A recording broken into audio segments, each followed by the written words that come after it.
మాతృదేవోభవ.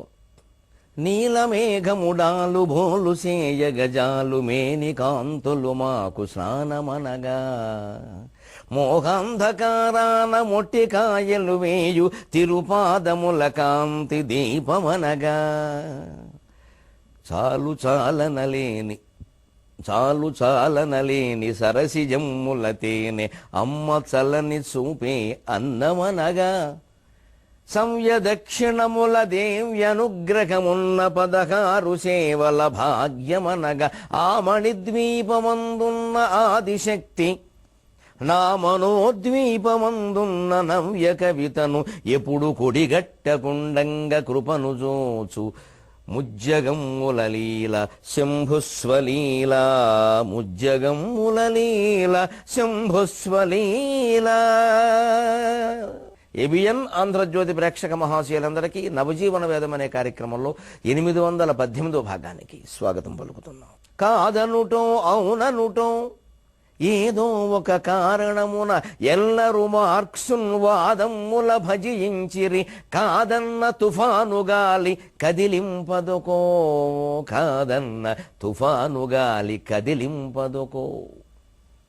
ఈ తుఫాన్ అనే మాట ఉచ్చారణ తెలుగు వాళ్ళం మనం ప్రత్యేకంగా గమనించాలి. ఉచ్చారణ ఈ పాని ఫాగా పలకడం అనేది మనకి తెలుగులో ఒక దురభ్యాసమైంది. ఫలితాలన్నాం అనకూడదు. కాఫీ అంటాం కదా అని ఫలితం అనకూడదు. మనకి పా బా స్పష్టంగా ఉన్నాయి. పా తర్వాత ఫా ఉంది మనకి. ఫలితం, ఫలం, ఫణితి అవన్నీ అందులోకి వస్తాయి. కానీ ఈ తుఫాన్, కాఫీ ఈ మాటలు ఇంగ్లీషు నుంచి, ఐరోపా భాషల నుంచి మన దగ్గరికి వచ్చాయి. మన దగ్గర గాలివాన అంటాం అంతే. పాలగొమ్మి పద్మరాజు గారి కథే గాలివాన అంటే తుఫానే. కానీ ఇంగ్లీషు వాళ్ళ కారణంగా అనేక పదాలు వచ్చినప్పుడు కొత్త పదాలు కూడా వస్తాయి. వాళ్ళకి ఫా అనేటువంటి ధ్వని ప్రత్యేకంగా లేదు. వాళ్ళు దాన్ని ఎఫ్ కింద పలుకుతారు. ఆ ఎఫ్కి మన తెలుగులో అక్షరం లేదు. వచ్చిన సమస్య. మనం దానికి తుఫాను అంటే పాలాక్షుల్లో పారాస్తాం. దాన్ని తుఫాను అనకూడదు, తుఫానే అనాలి. ఆ ఇంగ్లీష్ నుంచి వచ్చిన పదం కాబట్టి. కానీ మన తెలుగులో సహజంగా ఉన్నటువంటి పదాలు ఉన్నాయి. ఒత్తు ఫాతో ఫలము, ఫణితి లాంటివన్నీ. ఫణి అక్కడ పాయే పలకాల కానీ ఫా పలకూడదు. ఫలితానికి చాలామంది ఫలితం అనడం చూస్తూ ఉంటాం. ఆ ఉచ్చారణలో ఉండే దోషం మనం సవరించుకోవాలి. అంచేత తుఫాను గాలి అని ఇక్కడే అంటాం. ఫలితం అనవలసిన చోట ఫలితమే అంటాం. అది తెలుగు మాట. కాదన్న తుఫాను గాలి కదిలింపదుకో, కదిలించి తీరుతుంది. కానీ మీరు ప్రపంచాన్ని నిర్వచించి, విశ్లేషించి మార్చగలిగిన సిద్ధాంతాలు కనిపెట్టినటువంటి మహర్షుల జీవితాలు కానీ, మార్క్సు లాంటి మహానుభావుల జీవితాలు కానీ గమనించండి. చాలా కష్టాలు ఉంటాయండి. ఉదాహరణకి మన వశిష్ఠ మహర్షి, యోగ వాసిష్టం ఎంత గొప్ప గ్రంథం. ప్రపంచంలో దాన్ని మించిన వేదాంత గ్రంథం లేదు. భగవద్గీత కూడా మూలం. ఇక అంత లోతైన వేదాంతాన్ని ఎవరూ చర్చించరు, చెప్పరు అసలు. ఇదంతా మొత్తం మాయా అనేదాన్ని సతార్కికంగా రుజువు చేసేస్తారు, తార్కికంగా రుజువు చేస్తారు. ఇక అది చదివిన వాడికి వేరే సందేహాలు రాకూడదు అసలు. అంత గొప్ప సిద్ధాంతాన్ని కనిపెట్టినటువంటి వశిష్ఠ మహర్షి, యోగ వాసిష్టం పేరు మీద వశిష్ఠుడు రాముడికి చెప్పిన మాటలు అవి. 100 మంది కొడుకులు కోల్పోయాడండి. రాక్షసుల కారణంగా, రాక్షస ప్రవృత్తి కలిగిన కొంతమంది కారణంగా 100 మందిని. అలాగే జీవితాన్ని కొనసాగించాడు. అరుంధతీదేవి ఎంత సాధ్యమో, ఎంత క్షోభ భరించిందో. అరుంధతి వశిష్ఠులను చూడడం అంటే ఏదో ముత్తైదువులుగాను కలకాలం ఉండడం కాదండి, కష్టాలు భరించడం కూడా. ఆ సహనం, వాళ్ళన్నీ భరించే చిరకాలం కాపురం చేయగలిగారు. మనం అలా చేయాలి. వశిష్ఠుడు నిరంతరం తపస్సులో ఉండేవాడు. ఆయనకి ఎప్పుడు క్రోధం రాదు. వశిష్ఠుడు శపించడం అనేది పురాణ కథలో 1-2 చోట్ల ఎక్కడో కనపడుతుంది. విశ్వామిత్రుడు జపించడం తరచు కనపడుతుంది. అందుకే విశ్వామిత్రుడికి చాలా కాలమైన సాధ్యం కాని బ్రహ్మర్షిత్వం వశిష్ఠునికి ముందే సాధ్యమైంది. చాలా ముందు, ఎప్పటికో కానీ ఈయనకి సాధ్యం కాలేదు. అప్పుడు కూడా సాధ్యమైందని చెప్పలేము. ఎందుకంటే బ్రహ్మర్షి అని వశిష్ఠుడు అంటే కానీ ఒప్పుకోనన్నాడు. అది మళ్ళీ అహంకారమే. బ్రహ్మర్షి అలా అనడు. మేము విశ్వామిత్ర గోత్రికులమైనా నిష్పక్షపాతంగా మాట్లాడడం నాకు అలవాటు. మా ఋషి గొప్పవాడే, అంతకంటే గొప్పవాడు వశిష్ఠుడు. దానికి ముందు మా ఋషి అనే మాట మర్చిపోవాలి. అది పెద్ద విషయం కాదు. ఏదో కులంలో పుడతాం, ఏదో గోత్రాలు ఉంటాయి, పెద్ద విషయమా? ఇప్పుడు గోత్రాలన్నీ మనం నిలబెట్టేసామా? వాడు చేసిన గొప్ప పనులు మనం చేయలేదు, వాడు చేసిన వంకర పనులు కూడా కొన్ని మనం చేయలేం కూడా. మేనక ఆయన దగ్గరికి వచ్చింది, మన దగ్గరికి ఎందుకు వస్తుంది? అంతే. మంచి చెడ్డ పనులు కూడా మనం చేయలేం, మంచి పనులే కాదు. అందుకని ఊరికే గొప్పలు చెప్పుకోవడానికి అచ్చలు అతీతంగానే ఆలోచించాలి. విశ్వామిత్రుడు కంటే వశిష్ఠుడు గొప్పవాడు, అందులో సందేహమే లేదు. ఎందుకని? తపస్సు ఉన్న చోట, శాంతం ఉన్న చోట ఎప్పుడు అహంకారం ఉంటే శాంతం ఉండదండి. ఈయన తపస్సు ద్వారా శాంతాన్ని కొంత సాధించిన అహంకారం వదులుకోలేకపోయాడు. అహంకారం అగ్ని లాంటిది, శాంతం చల్లని నీరు. అగ్ని మీద నీళ్లు పోసామనుకోండి, నిప్పుల మీద నీళ్లు పోసామనుకోండి, నిప్ప ఆరిపోతుంది, నీళ్లు ఆవిరైపోతాయి, రెండూ పనికిరావు. నిప్పు విడిగా నీరు విడిగా ఉంటే నీరు తాగొచ్చు, నిప్పుతో వంట వండుకోవచ్చు. నిప్పు మీద నీళ్లు చల్లితే నిప్పులు బొగ్గులైపోయినాయి, పచ్చి బొగ్గులు, అవి వంటకు పనికిరావు. ఈ నీరు ఆవిరైపోయింది, అది తాగడానికి పనికిరాదు. గాడేపల్లి కుక్కుటేశ్వరరావు గారు మహాకవి, గొప్ప అవధాని. నా అవధానాలకు వారు ప్రేరణ. 75లో మేము డిగ్రీ చదువుతున్న రోజుల్లో పెంటపాడు గోయంకా కాలేజీలో వారు చేసిన అవధానాలను చూసి నేను అవధాని కావాలని కలలుగన్నాను. ఆయన బ్రహ్మర్షి అని విశ్వామిత్రుడి గురించి కావ్యం రాశాడు. అందులో చెబుతాడు ఆయన, అగ్నిపై నీరు జల్లిన అగ్ని ఆరు, నీరు ఆవిరిగా మారు. అగ్నిపై నీరు జల్లిన అగ్ని ఆరు, నీరు ఆవిరిగా మారు. మారి తొదకు పచ్చి బొగ్గులు వాయు రూపము మిగులు. పచ్చి బొగ్గులు వాయు రూపము మిగులు. వంటకునుగాక తవిలి త్రవంగరాక. అహంకారం ఉన్న చోట శాంతం ఉండదండి. శాంతంగా ఉండాలంటే అహం వదిలేయాలండి, గర్వం కాదండి. అసలు నేను చేస్తున్నాననే భావమే వదిలేయాలి, నేను అనే మాటే వదిలేయాలి, నేను అనే భావమే వదిలేయాలి. అప్పుడే శాంతం ఉంటుంది. అందుకే 100 మంది కొడుకులు పోయినా వశిష్ఠుడు ఎందుకు ఉండగలిగాడంటే వీరు నా కొడుకులనే భావన లేదు ఆయనకి. వారికి ఏదో వచ్చింది, పోయారంతే, అనుభవించడమే అనుకున్నాడు ఆయన. దీనికి ప్రతిగా మళ్ళీ విశ్వామిత్రుని కుమారంలో, ఇంకొకరు కుమారంలో, దాడి చేసిన వారి కుమారంలో చంపే ప్రయత్నం చేస్తే అనవసరంగా వాళ్ళ ప్రాణాలు పోతాయి తప్పితే వీళ్ళ కొడుకులు రారుగా. ఫ్యాక్షనిజానికి ముందు యోగ వాసిష్టంలో ఉందండి, వశిష్ఠుని జీవితంలో ఉందండి. హిందూ పురాణాలు ఏమన్నా తక్కువ అండి, మనం చెప్పే విధానం తేడా ఉంది. కానీ ఊరికే వశిష్ఠుడు మహిమ పెళ్ళవగానే ఆయన చూడాలి, అటు తిరిగే చూడాలి, పైకే చూడాలి అంటే చూస్తూ కూర్చుంటారంతే. ఓ సెల్ఫీ తీసుకుంటారు అవసరమైతే. ఎందుకు చూడాలి? కేవలం ముత్తైదువుగా ఉండానిక. 100 మంది కొడుకులు పోయిన దుఃఖాన్ని అరుంధతీదేవి భరించిందమ్మా, దుఃఖాలు భరించడానికి, ఓపిక రావడానికి, శాంతంగా ఉండడానికి. అలా నిజంగా అలా అనేక కష్టాలు భరించగలిగితే విడాకులు ఎందుకు అవుతాయండి వీళ్ళ దంపతుల్లో? 100 మంది కొడుకుల దాకా ఎవరుకున్నారు? 100 మంది, ఇద్దరే లేరే. కష్టాలు మనకెక్కడున్నాయి, మనం తెచ్చుకుంటున్నాం కానీ అహంకారం కొద్ది.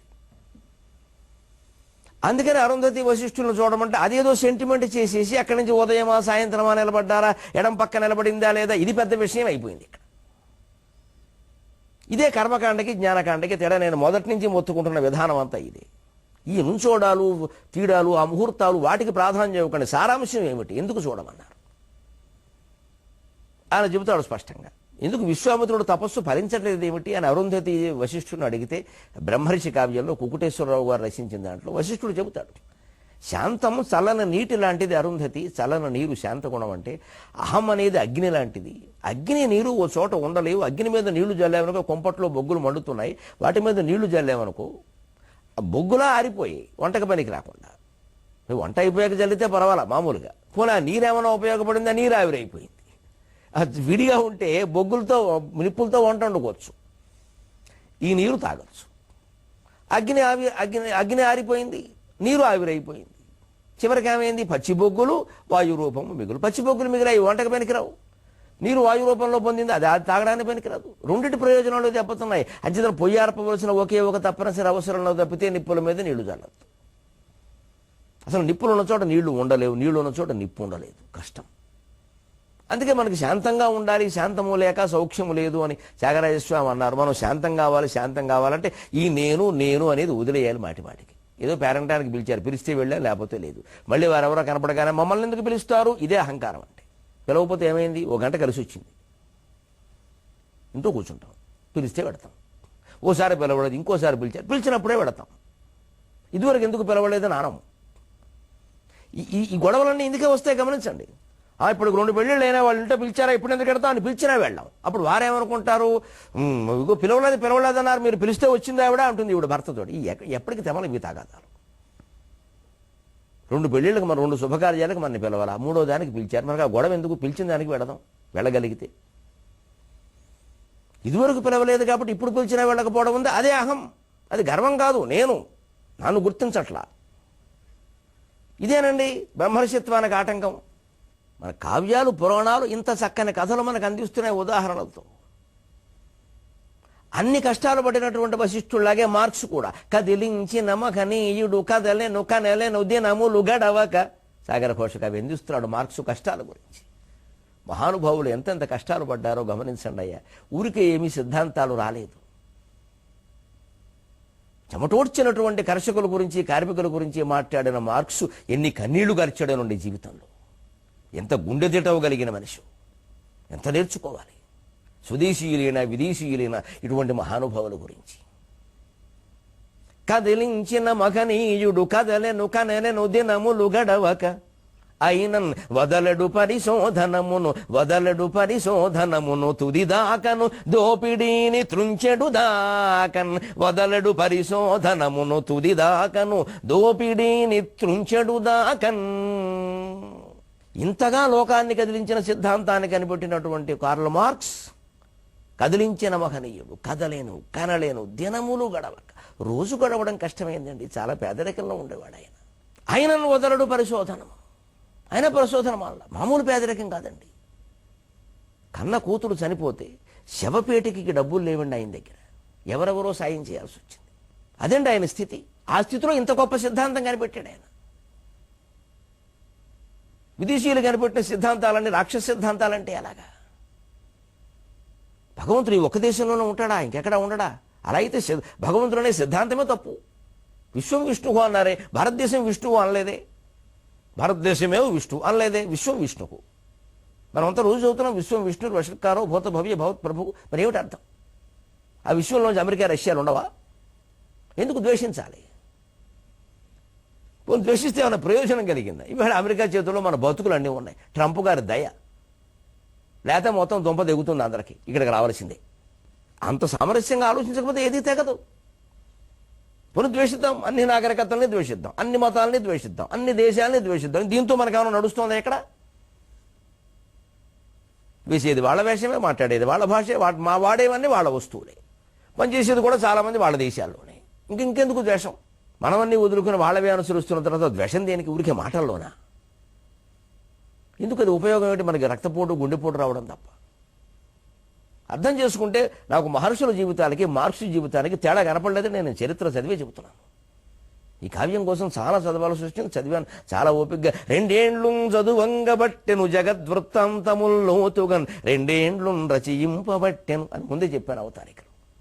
2 ఏండ్లు చదువంగబట్టెను జగద్వృత్తాంతముల్లోతుగన్ 2 ఏండ్లు రచయింపబట్టెను జలార్తిన్ పద్యహస్తమ్ములన్ గుండెల్ కుండలుగా గబట్టి తిని, జలార్తిన్ పద్యహస్తమ్ములన్ గుండెల్ కుండలుగా గబట్టి తిని, మీకున్నావలెన్ జాలిగా గుండెల్ మూల్గిన, మీకున్నావలెన్ జాలిగా గుండెల్ మూల్గిన, ఒక్కమారు సలిలాక్షుల్ తాకుడి ప్రేమగా, మీకు నావెలెన్ జాలిగా గుండెల్ మూల్గిన, ఒక్కమారు సలిలాక్షుల్ తాకుడి ప్రేమగా.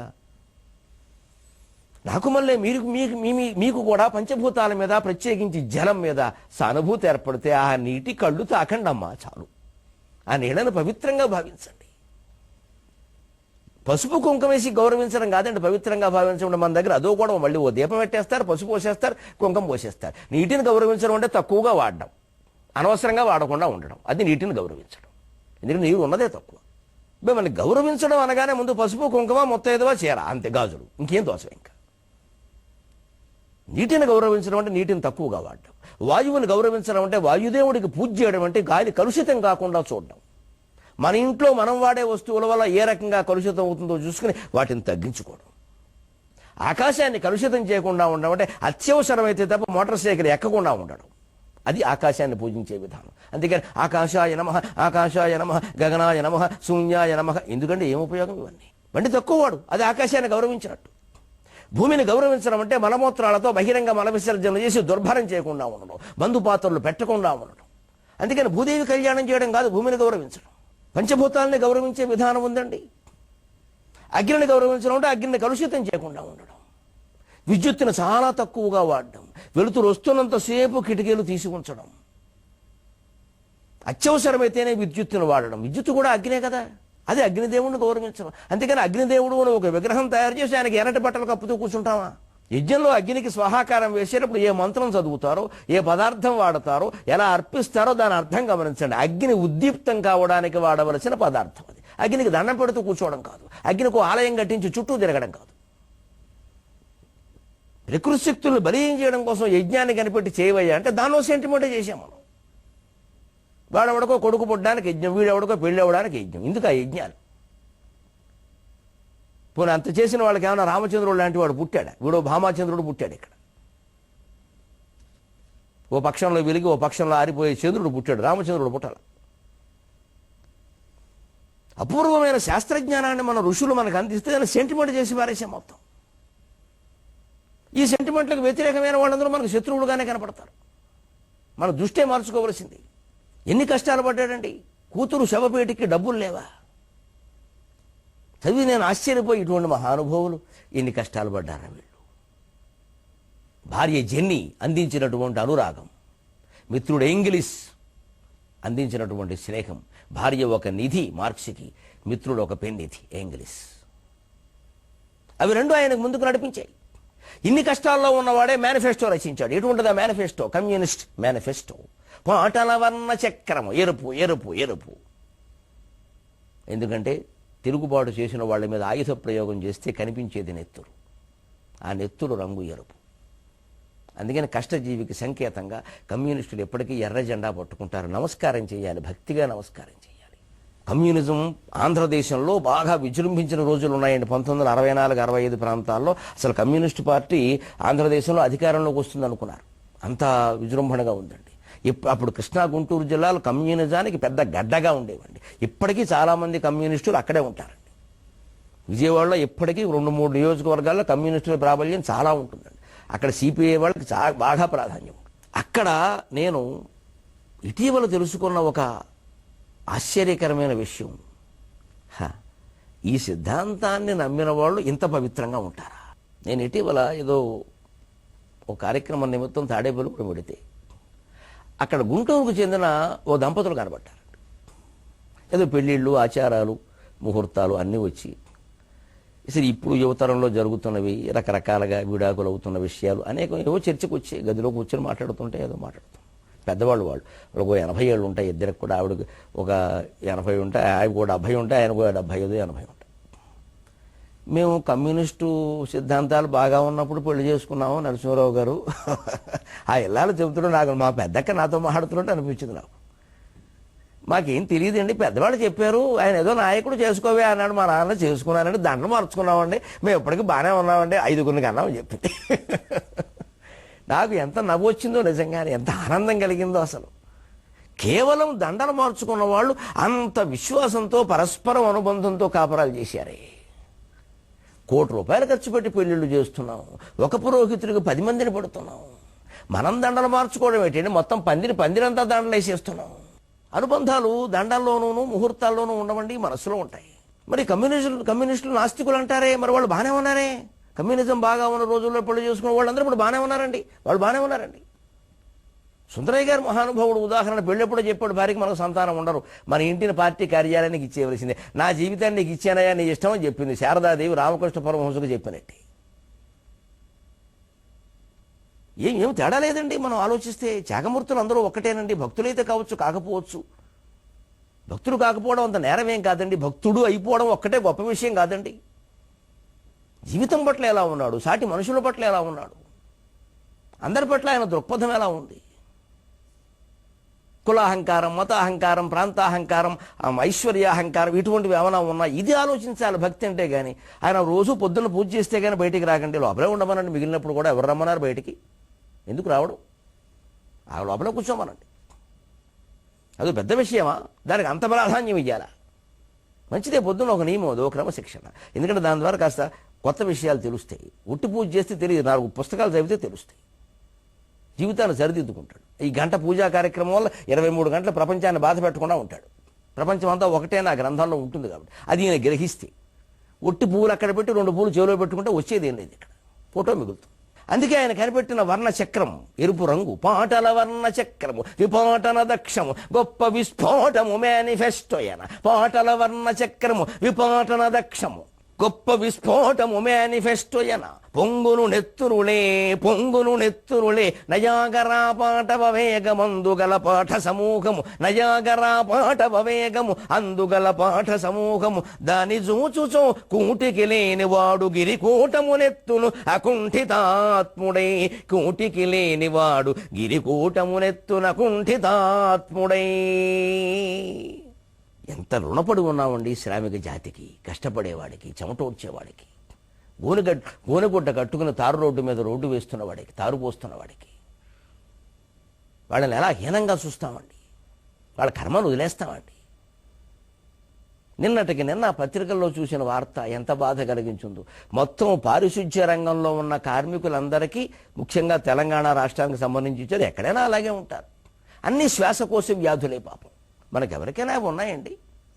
చక్కగా ఏసీల్లో కూర్చున్నాం, ఆ కార్యాలయాల్లో కూర్చున్నాం, చక్కగా తెల్ల చొక్కాలు తొడుక్కున్నాం, ఇంకా రంగురంగుల చొక్కాలు వేసాం, టిక్కు నొక్కుతూ కూర్చున్నాం. చచ్చిపోతున్నారు అక్కడ.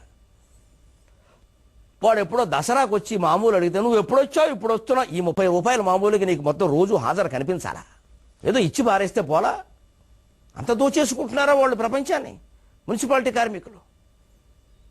అసలు వాళ్ళకున్న జీతాలు ఎంత, వాళ్ళ బతుకులేమిటి, వాళ్ళు చేస్తున్న పని ఏమిటి? ముఖ్యంగా వాళ్ళ చేతులకు గ్లౌజులు ఉన్నాయా?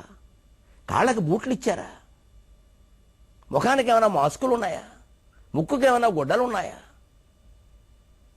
మన పిల్లాడు కాన్వెంట్ బడికెడుతుంటే 1,00,000 రూపాయలు ఫీజు కట్టి అన్ని రకాల సర్వాభరణాలు చేసి శ్రీ మహావిష్ణువులా తయారు చేసి పంపిస్తున్నామే. మరి మున్సిపాలిటీ కార్మికుల పిల్లల చదువులు ఎలా ఉన్నాయి? వాళ్ళ పిల్లలను చేసిన సాంఘిక సంక్షేమ హాస్టల్స్ ఎలా ఉన్నాయి? అక్కడ గదులకి కిటికీలు ఉన్నాయా? వాటికి తలుపులు ఉన్నాయా? కిటికీలు ఉన్నాయి, తలుపులు లేవు. చాలా సాంఘిక సంక్షేమ గృహాల్లో చలికి చచ్చిపోతున్నారు పిల్లలు. 50 మంది పిల్లలు ఉన్న సాంఘిక సంక్షేమ హాస్టల్లో 2 దుప్పట్లు ఇచ్చారండి. మిగిలిన దుప్పట్లు ఎక్కడి నుంచి వస్తాయి? పిల్లలు కింద పడుకోలేక మిద్ది మీకు ఎక్కి పడుకున్నారండి, కాస్త వెచ్చగా ఉంటుంది. కొన్ని సాంఘిక సంక్షేమ వసతి గృహాల్లో ఫోటోలు పత్రికల్లో వచ్చే అన్ని టాయిలెట్ల తలుపులు పగలగొట్టేసి ఉన్నాయి. ఎక్కడ ఏం లేవండి, అసలు తలుపులు లేవండి, అసలు పెట్టలేదండి. పగలగొట్టం కాదు, పెట్టలేదండి. ఎందుకంటే ముందు గదులు కట్టేస్తారండి, తర్వాత తలుపులు పెడదామని వస్తారని పెట్టరండి. ఎడవాయి మగాడవే కదా, ఏంటండి ఆ మాటలు? మన ఇంట్లో మన పిల్లలు అలా పెడితే మనం ఊరుకుంటామా? ఇది యావత్ సమాజం ఆలోచించి స్పందించవలసిన వ్యవహారం కాదా? మన కుటుంబమేనా మనకి ముఖ్యం? వశిష్ఠుడు భావించలేదే, మహర్షులు భావించలేదే అలాగే తన కుటుంబం తనకి ముఖ్యమని? మార్క్స్ భావించలేదే? నా దృష్టిలో మహర్షులకి మార్క్స్కి తేడా ఎందుకు ఉంటుందండి? నేను చదివినవాడిని, అందరినీ చదివినవాడిని, నిష్కల్మషంగా చదివినవాడిని. తెల్ల పలక పెట్టుకుని చదివానండి. నా హృదయం నల్ల పలక మీద నేను చదవ. నా హృదయంలో ఉన్నది తెల్ల పలక. నాకు కావలసింది సామాజిక అభ్యుదయం, సర్వజీవుల సమానత్వం. మానవులు కాదు, సర్వజీవుల సమానత్వం. పాటల వర్ణ చక్రము, ఎరుపు రంగులో ప్రకాశించే చక్రం జగత్తును తిప్పేస్తుంది. విపాటన దక్షము, పగలగొట్టేస్తుంది దేన్నైనా సరే. గొప్ప విస్ఫోటము మేనిఫెస్టోయన, అది ఒక పెద్ద బాంబు బద్దలైనట్టు బద్దలైంది ప్రపంచంలో. పొంగును నెత్తురు పొంగుతుందండి దాంట్లో ప్రణాళిక చూస్తే. నయాగరా పాఠవ వేగము అందుగల పాఠ సమూహము, అందులో ఉండే పాఠాలు వరుసగా చూస్తుంటే నయాగరా జలపాతంలో దూకుతూ మీదకి పడిపోతుంది. ఈ సిద్ధాంతం ప్రతి దేశాన్ని ఆక్రమిస్తే బాగుండి అనిపిస్తుందండి. అంత సంక్షేమ విధానాలు ఉంటాయి. దాన్ని చూసుచూ కూటికి లేనివాడు గిరికోటమనెత్తున కుంఠితాత్ముడి. కూటికి లేని పేదవాడు కూడా వింధ్య పర్వత శిఖరాన్ని ఒక చేత్తో, హిమాలయ పర్వతాన్ని ఒక చేత్తో ఎత్తి 2 చేతుల బాలకృష్ణుడులా ప్రకాశిస్తాడండి. ఆ గోవర్ధన గిరిధారి స్మరణలోనే మనం సామ్యవాదాన్ని గురించి కూడా ఆలోచిద్దాం. 23:30 గంటల్లో మళ్ళీ కలుద్దాం. అంతవరకు తెలుగులో మాట్లాడదాం.